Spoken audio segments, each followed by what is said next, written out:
I found some interesting testimony and questioning John Kennedy. You know, I love the man. Was talking with the Secretary of Energy. Now, Chris Wright has been talking with Congress, even though Congress people are saying, "Oh no, he's not. He's done." Chris Wright, seriously, has had a lot of work that he's had to do since Trump took office. Now, one of the things that he found is the last 76 days from the time that Trump was elected to the time that the Biden administration left, how they spent over 90 billion with the B dollars in tax loans. Now, from the sounds of it, there's going to be quite a few defaults unless they were able to pull this money back. But this is scary. You should really listen to this testimony. You should really listen to this. John Kennedy and Chris Wright both make excellent points.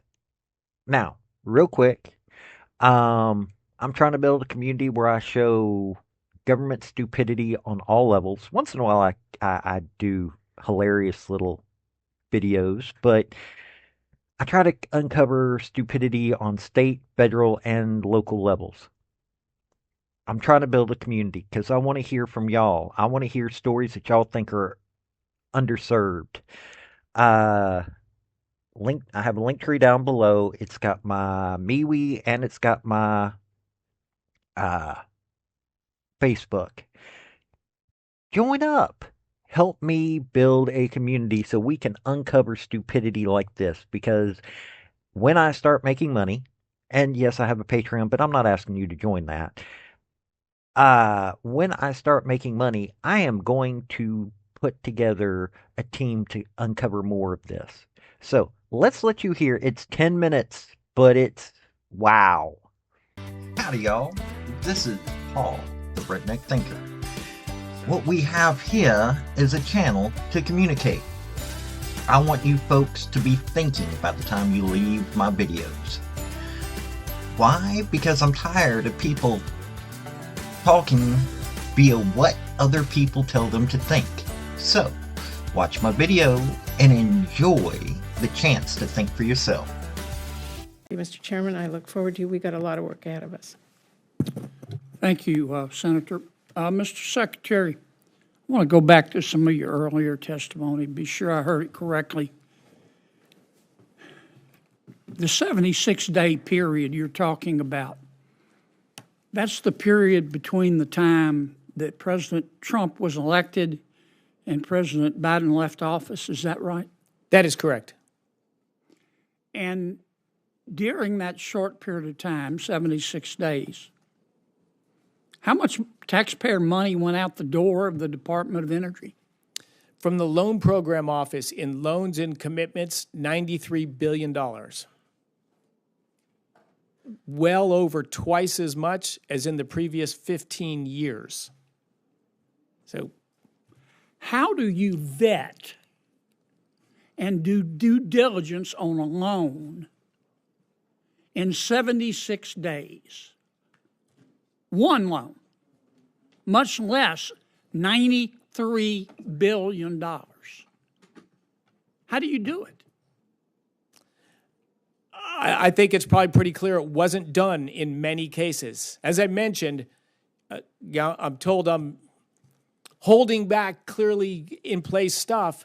There is lots of funds that have gone out the door and commitments that were made from businesses that provided no business plan, no numbers about their own financial solvency or how this project So can you're actually telling work. me that the Department of Energy, in the 76-day period, before their boss was going to leave office, gave or loaned money to entities that had no business plan? Correct. No financials? Correct.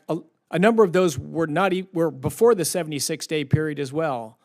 I've come in with great concern about how this institution, this great American institution, has been run and how American taxpayer money has been handled. I'm sorry everyone's upset that we're taking some time to do it, but what we've seen and what the record shows I'm is not just upset. Could it be that a lot of people say you haven't returned your calls? Could it be that you and your colleagues have returned the calls, but the people calling just didn't like the answer? Could that be a possibility? I'm not aware of that. You know, I give my cell phone number to any senator that wants it, and I return my calls. I mean, has your department gone dark? Somebody said your department's gone dark. Is it dark over there? It doesn't look dark behind me. I don't see any of you sitting on your hands. Somebody made that charge. I see everybody's hands. Let me ask you something else, Mr. Secretary. Does anybody ever come to the Department of Energy to get some of this free money and lie to you? I have not experienced that, but I think it's a reasonable assumption that that has happened. Does anybody ever come to you? Or is it conceivable that some of these folks that heard about this free money came to you with a half-baked idea? I think it's very conceivable. In fact, I've seen such plans that were half-baked would be charitable. That didn't have a business plan, right? Correct. A promise to develop one, to find a location. Just give me the money and I'll develop the plan later. Correct. And now you're going back through, not money that's already been contracted, but you're going back through and checking each one of these loans and these grants to make sure there was no stealing, aren't you? We are. And make sure there was no incompetence, aren't you? Is that correct? We're looking at that, and yeah, my blood pressure is rising right now just thinking about what we have seen and what did happen at the department. And you're going to tell some of these boondoggles no, aren't you? That's correct. And they're going to be upset, aren't they? That's correct. And they ought to be upset, shouldn't they? I don't think they should be upset. I think they should be ashamed.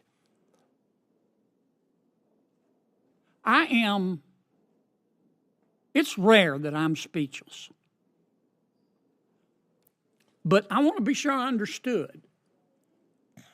The people running the Department of Energy for President Biden's administration shoveled $93 billion, not million, $93 billion out the door in 76 days, and it just happened to be the time between when President Trump was elected and President Biden, their boss, was leaving. Is that right? It is correct and distasteful. Confidence undermining. My God. Look, I hope you take whatever time you need to go through all of these projects penny by penny. I mean, I've heard this testimony today. Well, it'll cost jobs in my state. If somebody steals $50 million and goes and spends the money in their state, that's going to stimulate the economy, isn't it? Yes, it will. But that's still stealing, isn't it? And it's still illegal, isn't it? Yes. I mean, they were spending money at the Department of Energy like it was ditch water. Their budget went from $60 billion to $160 billion since fiscal year 2021. It just sounds to me like there were a lot of people coming to the Department of Energy who had all 4 feet and their snout in the trough. And I hope you'll turn down the boondoggles and refer the thieves to the Department of Justice. We will indeed. Senator, the one complication in there, too, is mixed in there are good companies doing good things honestly with credible that. plans. And you're trying to separate the wheat from the chaff. Yes, that's what we're trying to do. That's our job, and we're doing it. But there's a lot of chaff. Let me ask you one final question.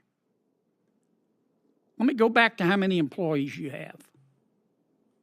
Now, there have been some allegations today that you've cut tens of thousands of employees. Is that accurate? Well, I think the allegations were thousands, and our head count will ultimately be reduced by thousands, but we are doing it slowly. You've got 16,000 now? Yes. And you think you can do it with fewer than 16,000? Correct. What's wrong with that? I think it's just common sense business. Yeah. Businesses do it every day in the real world. American taxpayers deserve it. That's never happened in the federal government. I mean, it's easier to divorce your spouse than to get rid of a federal employee up here. That's not the way the world works, is it, Mr. Secretary? It's not the way the world should work. And I give enormous credit to President Trump, who had the boldness to say, if there's a right thing that needs to be done and it's difficult, please do it. And so, yes, this is new territory. This is not what happens normally in the federal government, but it is what needs to happen periodically in the federal government. And I give the credit to President Trump, who's willing to take the heat and has set the departments free. Make the changes you need to make to better serve American taxpayers and American consumers. And across his administration, that's what's being done. All right. On that note, I just wanted to clear that up, Mr. Secretary, because I don't know you to be a person who doesn't return his phone calls or take care of business. And my guess is you don't tolerate people around you who take a cavalier approach to their job. And I wanted to get that on the record. I applaud you for being able to do the job with fewer people. Thank you for being here today. Thank you to all of your staff. Y'all can't take the rest of the day off. It's still the hearing record's going to remain open for a week. Some senators may send you additional questions. They might submit additional information for the record within that time. It's their prerogative. If they have questions, I hope you'll try to answer them in a reasonable amount of time. I want to thank you for being here today, and the subcommittee will now stand adjourned. Thank you, Senator, and the committee. Thank you. You heard all of that stupidity. Seriously, you heard a lot of stupidity in that. I mean, this is ridiculous. Over $90 billion going out the door to people. Now, I don't know what the percentage is of them that were without a business plan, without any plan whatsoever. I don't know. These loans are supposed to be valid in helping the U.S. get better. But this doesn't sound like that's what this was being used for. This is what's going on when you allow these bureaucrats to have more power than the people of this nation. Seriously, it is. I honestly, I don't know what to say. I also want to thank everybody. I'm getting closer to getting to 500 and the hours that I'm needing to be at. I need to have 3,000 hours. I'm at 2,388 currently. And I have 439 subscribers at the recording of this, and I want to thank all of y'all. So, well, let me get back to finding more of this stupidity. This has been Paul, the Redneck Thinker. Y'all have a good day now. Bye. So, folks, that's the story that I wanted to bring you on this video. And I just wanted to say thank you again for coming by. Well, hit like, subscribe, comment, all that fun stuff if you don't mind. Help me out. So, y'all have a good day now. Bye.